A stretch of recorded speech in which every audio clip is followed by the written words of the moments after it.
ಮಾಘಸ್ನಾನ ಮಾಘ ಮಾಸದ ಪುರಾಣ. ಎಲ್ಲರಿಗೂ ನಮಸ್ತೆ. ಸೌಮ್ಯ ಸುರೇಶಾಚಾರ್ ಯೂಟ್ಯೂಬ್ ಚಾನಲ್ಗೆ ಸ್ವಾಗತ. ನಾನು ಸೌಮ್ಯ. ಎಲ್ಲರಿಗೂ ನಿತ್ಯ ಪ್ರಾರ್ಥನಾ ಸ್ತೋತ್ರದ ಲೋಕಕ್ಕೆ ಸ್ವಾಗತ. ಮಾಘಸ್ನಾನದ ಮಹಿಮೆ.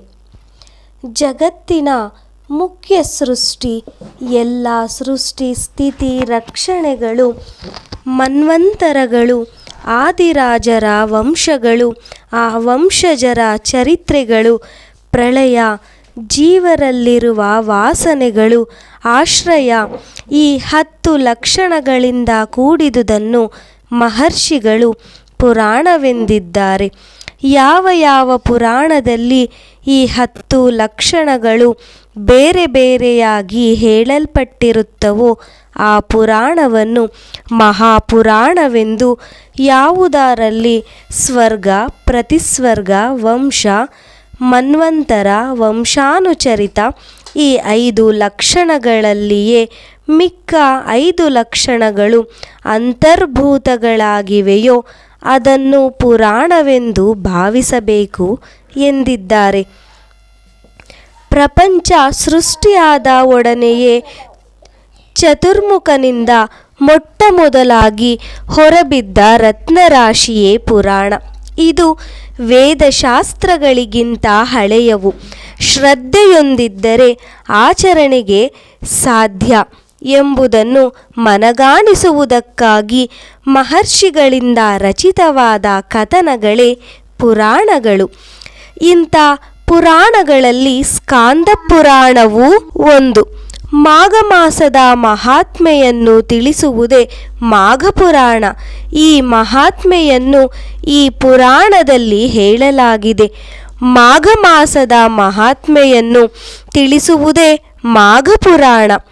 ಈ ಮಹಾತ್ಮೆಯನ್ನು ಸರ್ವಮಂಗಳೆಯೂ ಪರ್ವತರಾಜನ ಮಗಳೂ ಆದ ಪಾರ್ವತಿಯು, ಕೈಲಾಸಾಧಿಪತಿಯು, ಎಲ್ಲ ಜೀವಗಳಲ್ಲೂ ದಯಾಮಯನೂ ಆದ ರುದ್ರದೇವರಲ್ಲಿ ಕೇಳಿ ತಿಳಿದಳು.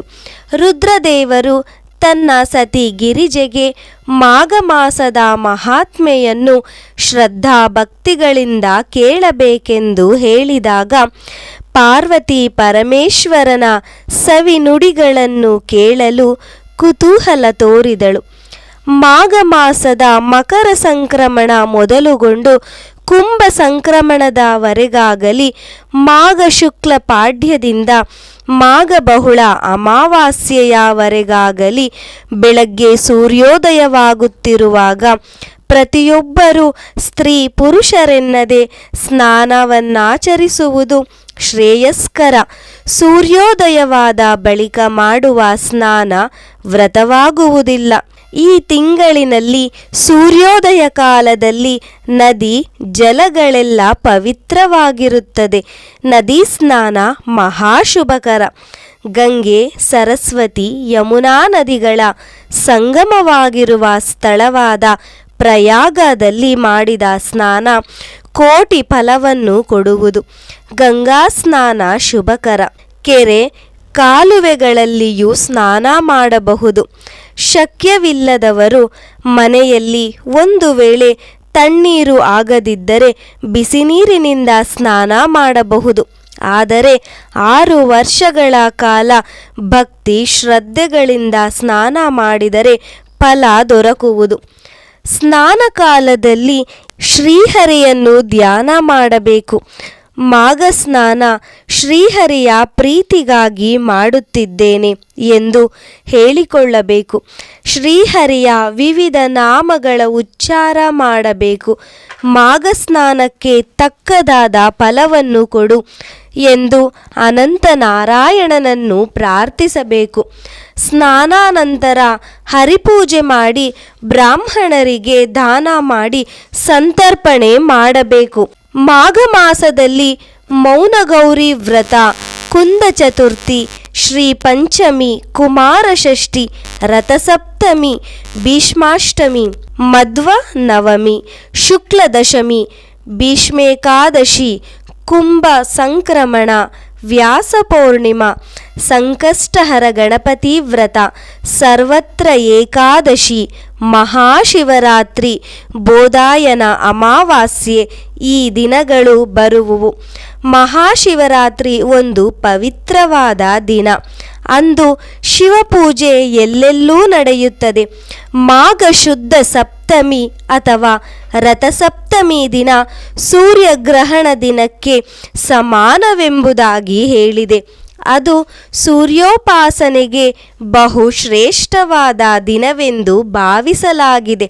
ಅಂದು ಸ್ನಾನ ಕಾಲದಲ್ಲಿ 7 ಎಕ್ಕದ ಎಲೆಗಳನ್ನು ಅಥವಾ 7 ಬದರಿ ಎಲೆಗಳನ್ನು ತಲೆಯ ಮೇಲೆ ಇಟ್ಟುಕೊಂಡು ಸಪ್ತ ಸಪ್ತ ಮಹಾಸಪ್ತ ಸಪ್ತದ್ವೀಪಾವಸುಂಧರ ಸಪ್ತಾರ್ಕ ಪರ್ಣಾನ್ಯಾದಾಯ ಸಪ್ತಮ್ಯಾಂ ಸ್ನಾನಮಾಚರೇತ್ ಎಂದು ಪ್ರಾರ್ಥನೆ ಮಾಡುತ್ತಾ ಸ್ನಾನವನ್ನು ಮಾಡಬೇಕು.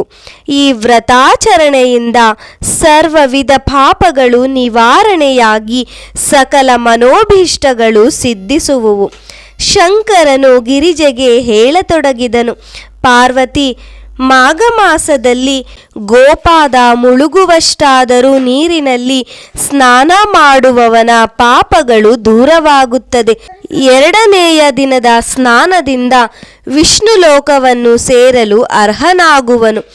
ಭಕ್ತಿಯಿಂದ ಸ್ನಾನ ಮಾಡುವವರು ಭವಬಂಧನದಿಂದ ಪಾರಾಗಿ ಇಹ ಸುಖವನ್ನು ಅನುಭವಿಸುವವರು. ಒಂದು ವೇಳೆ ಸ್ನಾನ ಮಾಡಲು ಆಗದೇ ಇದ್ದರೆ ಸೂರ್ಯೋದಯ ಕಾಲದಲ್ಲಿ ಕೇವಲ ಗೋಪಾದ ಮುಳುಗುವಷ್ಟು ನೀರಿನಲ್ಲಿ ಮೈ ತೊಳೆದುಕೊಳ್ಳುವವನು ಪಾಪಗಳಿಂದ ಬಿಡುಗಡೆ ಹೊಂದುವನು. ಮಾಘ ಮಾಸ ಪೂರ ಶ್ರದ್ಧಾ ಭಕ್ತಿಗಳಿಂದ ಸ್ನಾನ ಮಾಡುವವನು ವಿಷ್ಣು ಲೋಕವನ್ನು ಸೇರುವನು. ಸ್ನಾನಾನಂತರ ತ್ರಿವಿಧ ಭಕ್ತಿಯಿಂದ ಮಹಾವಿಷ್ಣುವನ್ನು ಅರ್ಚಿಸಿ ಪೂಜಿಸಿ ಮಾಘ ಪುರಾಣ ಶ್ರವಣ ಮಾಡುವವನು ಜನ್ಮರಾಹಿತ್ಯ ಪಡೆಯುವನು. ಅವನಿಗೆ ಪೂರ್ವ ಜನ್ಮವೆಂಬುದು ಇರುವುದಿಲ್ಲ. ಮಾಘ ಮಾಸದಲ್ಲಿ ಯಾರು ಸ್ನಾನ ಜಪತಪಾದಿಗಳನ್ನು ಮಾಡದೆ ಉಪೇಕ್ಷೆ ಮಾಡುವನೋ ಅವನು ಹಲವು ಪಾಪಗಳಿಂದ ತೊಳಲಾಡುವನು. ಮಾಘ ಸ್ನಾನ ಮಾಡದವನು ನರಕದಲ್ಲಿ ಪರಿತಾಪ ಪಡುವನು. ಚಂಡಾಲನಾಗಿ ಹುಟ್ಟಿ ಹೀನಾಯಕ್ಕೀಡಾಗುವನು. ಮಾಘ ಮಾಸದ ಸ್ನಾನವು ಅನೇಕ ಯಜ್ಞಗಳ ಫಲಗಳನ್ನು ಕೊಡುವಂಥದ್ದಾಗಿದೆ. ಇದರಿಂದ ಪುಣ್ಯ ತೀರ್ಥವಾದ ಆಕಾಶಗಂಗೆಯಲ್ಲಿ ಸ್ನಾನ ಮಾಡಿದ ಪುಣ್ಯ ಲಭಿಸುವುದು. ಪಂಚ ಮಹಾಪಾತಕಗಳನ್ನು ಮಾಡಿದವನು ಕೂಡ ಮಾಘ ಸ್ನಾನ ಮಾಡಿ ಪಾಪ ಮುಕ್ತನಾಗಬಹುದಾಗಿದೆ. ಮಾನವರು ಅನೇಕ ಪಾಪಕರ್ಮಗಳನ್ನು ಮಾಡುತ್ತಾರೆ.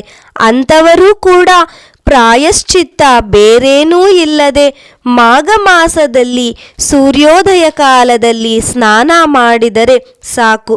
ಅವರು ಸಕಲ ಪಾಪಗಳಿಂದ ಬಿಡುಗಡೆ ಹೊಂದುವರು. ಪಾರ್ವತಿ ನಿತ್ಯ ಕರ್ಮಗಳನ್ನು ತ್ಯಜಿಸಿದ ಬ್ರಾಹ್ಮಣ, ಗೋಹತ್ಯೆ ಮಾಡಿದವನು, ಗುರುನಿಂದೆ ಮಾಡಿದವನು, ನಾಯಿ ಮಾಂಸ ತಿಂದವನು, ಮೋಸ ಮಾಡಿದವನು, ಪರಸ್ತ್ರೀಯರಲ್ಲಿ ಅನುರಕ್ತನಾಗುವನು, ಪರರ ವಸ್ತುಗಳನ್ನು ಕದ್ದು ತನ್ನದಾಗಿಸಿಕೊಳ್ಳುವವನು, ದೈವದ್ರೋಹಿ, ಮತಾಂತರ ಮಾಡಿದವನು, ಧರ್ಮದ್ರೋಹಿ, ಅಪ್ರಾಪ್ತರಿಗೆ ದಾನ ಮಾಡಿದವನು, ಜೂಜಾಡುವವನು, ದಂಪತಿಗಳಲ್ಲಿ ಭೇದ ಹುಟ್ಟಿಸಿ ಸಂಸಾರ ಹಾಳು ಮಾಡುವವನು, ಆತ್ಮಸ್ತುತಿ ಮಾಡಿಕೊಳ್ಳುವವನು, ಸುಳ್ಳು ಹೇಳುವವನು, ಕ್ರೂರಿಯಾಗಿ ವರ್ತಿಸುವವನು, ಆಷಾಢಭೂತಿತನ ಮಾಡುವವನು, ವೇದಗಳನ್ನು ಹೇಳಿ ಹಣ ಸಂಪಾದಿಸುವವನು, ಯಾರಿಗೂ ತಿಳಿಯದಂತೆ ಪಾಪ ಮಾಡಿದವನು, ಸ್ವಧರ್ಮವನ್ನು ಅಳಿಯುವವನು, ಮಕ್ಕಳಿಲ್ಲದವನು, ಹೀಗೆ ಇವರು ಯಾರೇ ಆಗಲಿ ಮಾಘ ಸ್ನಾನ ಮಾಡಿ ಪುನೀತರಾಗುವರು. ಹೀಗೆಂದು ಸಮಸ್ತ ಜಲಗಳು ಹೇಳುತ್ತಿವೆ. ಯಾವ ಮನುಷ್ಯನು ಮಾಘ ಸ್ನಾನದ ಆರಂಭದಲ್ಲಿಯೇ ಮಾಘ ಸ್ನಾನವನ್ನು ಪ್ರತಿನಿತ್ಯ ತಪ್ಪದೆ ಮಾಡುತ್ತೇನೆಂದು ಸಂಕಲ್ಪ ಮಾಡುವರೋ ಅಂತಹವರ ಪಾಪಗಳು ಭಸ್ಮವಾಗಿ ಬಿಡುವವು. 12 ಮಾಸಗಳಲ್ಲಿ ಮಾಘ ಮಾಸ ಶ್ರೇಷ್ಠ. ಶ್ರೀಹರಿಯೇ ಈ ಮಾಸಕ್ಕೆ ಅಧಿಪತಿ. ದೇವತೆಗಳಲ್ಲೆಲ್ಲ ಶ್ರೀಹರಿಯೇ ಶ್ರೇಷ್ಠ ಎಂದು ಭೃಗು ಋಷಿ ಮೊದಲುಗೊಂಡು ಎಲ್ಲ ಮುನಿಗಳು ಒಪ್ಪಿಕೊಂಡಿರುವವರು. ಮಾಘ ಮಾಸ ಮಾಡಲು ಆಗದೆ ಚಳಿ ನೆಪ ಹೇಳುವವರೇ ಹೆಚ್ಚು. ಇಂತಹವರಿಗೆ ಬೆಂಕಿ ಉರಿಯ ಶಾಖ ಕೊಟ್ಟರೂ ಸ್ನಾನ ಫಲ ಉಂಟಾಗುವುದು. ಸ್ನಾನವನ್ನು ಶ್ರೀಹರಿಗೆ ಅರ್ಪಿಸಿದ ನಂತರ ಬೆಂಕಿಯ ಶಾಖವನ್ನು ಪಡೆಯಬೇಕು. ಒಂದು ವೇಳೆ ನಿರ್ಗತಿಕನಾಗಿ ಮೈಮೇಲೆ ಬಟ್ಟೆ ಇಲ್ಲದೆ ನಡುಗುತ್ತಿದ್ದರೆ ಅಂತಹವನಿಗೆ ಬಟ್ಟೆ ಹೊದಿಸಿದರೂ ಸ್ನಾನ ಫಲ ದೊರಕುವುದು. ಬಳಿಕ ಆ ದರಿದ್ರನು ಸ್ನಾನ ಮಾಡಿ ಬಟ್ಟೆ ತೊಡುವನು. ಮಾಘ ಸ್ನಾನ ಕೆಲವರಿಗೆ ಇಷ್ಟವಿರುವುದಿಲ್ಲ. ಅವರಿಗೆ ಮಾಘ ಸ್ನಾನದ ಮಹಿಮೆಯನ್ನು ಹೇಳಿ ಬಲವಂತವಾಗಿಯಾದರೂ ಮಾಘ ಸ್ನಾನ ಮಾಡಿಸಬೇಕು. ಹೀಗೆ ಸ್ನಾನ ಮಾಡಿಸುವವನು ಕೂಡ ಪುಣ್ಯ ಭಾಜಕನಾಗಿ ಪಾಪಗಳಿಂದ ದೂರಾಗುವನು. ಆದರೆ ಮಾಘ ಸ್ನಾನ ಮಾಡುವವರನ್ನು ಇವೆಲ್ಲ ಮೂಢನಂಬಿಕೆ, ಬೂಟಾಟಿಕೆ ಎಂದು ದೂಷಿಸುವವನು ಇವೆಲ್ಲ ಪಾಪಗಳನ್ನು ಹೊತ್ತುಕೊಂಡು ನರಕವಾಸಿಯಾಗುವನು. ಮಾಘ ಸ್ನಾನ ಮಾಡದವರನ್ನು ಸ್ನಾನ ಮಾಡಲು ಪ್ರೇರೇಪಿಸಿದರೆ ಪುಣ್ಯ ಭಾಜನರಾಗುತ್ತಾರೆ. ಆದರೆ ಮಾಘ ಸ್ನಾನ ಮಾಡುತ್ತಿರುವವರನ್ನು ಮಾಘ ಸ್ನಾನ ಬಿಡುವಂತೆ ಹೇಳುವವನು ಕುಂಭೀಪಾಕ ನರಕದಲ್ಲಿ ತೊಳಲಾಡುವನು. ಮಾಘ ಸ್ನಾನ ಬ್ರಾಹ್ಮಣ, ಕ್ಷತ್ರಿಯ, ವೈಶ್ಯ, ಶೂದ್ರರೆನ್ನದೆ, ಹೆಂಗಸು ಗಂಡಸೆನ್ನದೆ ಯಾರೇ ಆಗಲಿ ಮಾಡಬಹುದಾಗಿದೆ. ಹೀಗೆ ಸ್ನಾನ ಮಾಡುವವರು ಇಹಲೋಕದಲ್ಲಿ ಸುಖಿಸಿ ಕೈವಲ್ಯ ಹೊಂದುವರು. ಮಾಘ ಪುರಾಣ ಶ್ರವಣ ಅತ್ಯಂತ ಶ್ರೇಯಸ್ಕರ, ಶುಭಪ್ರದ. ಈ ಪುರಾಣವನ್ನು ಕೇಳಿದವನು ಸ್ನಾನ ಫಲವನ್ನು ಹೊಂದುವನು. ಮಾಘ ಸ್ನಾನ ಮಾಡಿದರೆ 100 ಅಶ್ವಮೇಧ ಯಾಗಗಳನ್ನು ಮಾಡಿದ ಪುಣ್ಯಕ್ಕೆ ಸಮನಾಗುವುದು. ಕೊಲೆ ಪಾತಕರು, ಕಳ್ಳತನ ಮಾಡಿದವರು, ಬ್ರಹ್ಮಹತ್ಯೆಗೈದವರು, ಗೋಹತ್ಯೆ ಮಾಡಿದವರು, ಮಾತೃನಿಂದಕರು, ಮಿತ್ರದ್ರೋಹಿಗಳು, ಗುರುವನ್ನೇ ಕೊಂದವರು ಇವರಾರೇ ಇರಲಿ ಮಾಘ ಸ್ನಾನ ಮಾಡಿದರೆ ಸಮಸ್ತ ಪಾಪಗಳಿಂದ ಮುಕ್ತರಾಗಿ ಶ್ರೀಹರಿ ಸಾಯುಜ್ಯವನ್ನು ಪಡೆಯುವರು. ಮಾಘ ಸ್ನಾನದ ಫಲ ಎಷ್ಟೆಂದು ಹೇಳೋಣ. ಮಾಸ ಪೂರ್ತಿ ಶ್ರದ್ಧೆ ಭಕ್ತಿಯಿಂದ ಸ್ನಾನ ಮಾಡಿ ಪುರಾಣವನ್ನು ಕೇಳಿದವರು ವಿಷ್ಣು ಲೋಕದಲ್ಲಿ ಚಿರಕಾಲ ಇರುವರು. ಅವರಿಗೆ ಮತ್ತೊಂದು ಜನ್ಮವೆಂಬುದೇ ಇಲ್ಲ. ಮಹಾರಾಜರಾಜರು, ಮುನಿಶ್ರೇಷ್ಠರು, ಸಾಮಾನ್ಯರು, ಹೆಂಗಸರು, ಪಶು ಪಕ್ಷಿಗಳು ಅರಿಯದೆಯೋ ಮಾಘ ಸ್ನಾನ ಮಾಡಿ ಶ್ರೀಹರಿಯನ್ನು ಸೇರಿರುವರು. ಮಾಘ ಮಾಸ ಸ್ನಾನದಿಂದ ಲಭಿಸುವ ಪುಣ್ಯಕ್ಕೆ ಸಾಟಿಯಾದುದಿಲ್ಲ. ಅಷ್ಟೇ ಅಲ್ಲ, ಮಾಘ ಸ್ನಾನ ಮಾಡಿದವರು ಪಡೆದ ಕಷ್ಟಗಳಿಲ್ಲ. ಮಾಘ ಸ್ನಾನದಿಂದ ಎಲ್ಲ ಪಾಪಗಳು ದೂರ ಎಂಬುದರಲ್ಲಿ ಸಂದೇಹವೇ ಇಲ್ಲ. ಈ ಸ್ನಾನಕ್ಕಾಗಿ ಭಕ್ತ ಕೋಟಿ ಕಾಯುತ್ತಿರುತ್ತದೆ. ಇದರಿಂದ ಶ್ರದ್ಧೆ ಭಕ್ತಿಗಳು ಹೆಚ್ಚಿ ನಿರ್ಮಲತೆ ಉಂಟಾಗುತ್ತದೆ. ಮಾಘ ಸ್ನಾನದ ಮಹಿಮೆ ಅಧ್ಯಾಯ 1 ಸಂಪೂರ್ಣವಾಯಿತು. ಧನ್ಯವಾದಗಳು. ಯಾರೆಲ್ಲ ನನ್ನ ಚಾನಲನ್ನು ಸಬ್ಸ್ಕ್ರೈಬ್ ಮಾಡದೆ ನೋಡುತ್ತಿದ್ದೀರೋ ದಯವಿಟ್ಟು ಚಾನಲನ್ನು ಸಬ್ಸ್ಕ್ರೈಬ್ ಮಾಡಿಕೊಳ್ಳಿ ಹಾಗೂ ನಿಮ್ಮ ಫ್ಯಾಮಿಲಿ ಮತ್ತು ಫ್ರೆಂಡ್ಸ್ಗೆ ಶೇರ್ ಮಾಡಿ. ದೇವರ ಕೃಪಾ ಕಟಾಕ್ಷ ಎಲ್ಲರಿಗೂ ದೊರಕಲಿ. ಸರ್ವೇ ಜನಾಃ ಸುಖಿನೋ ಭವಂತು.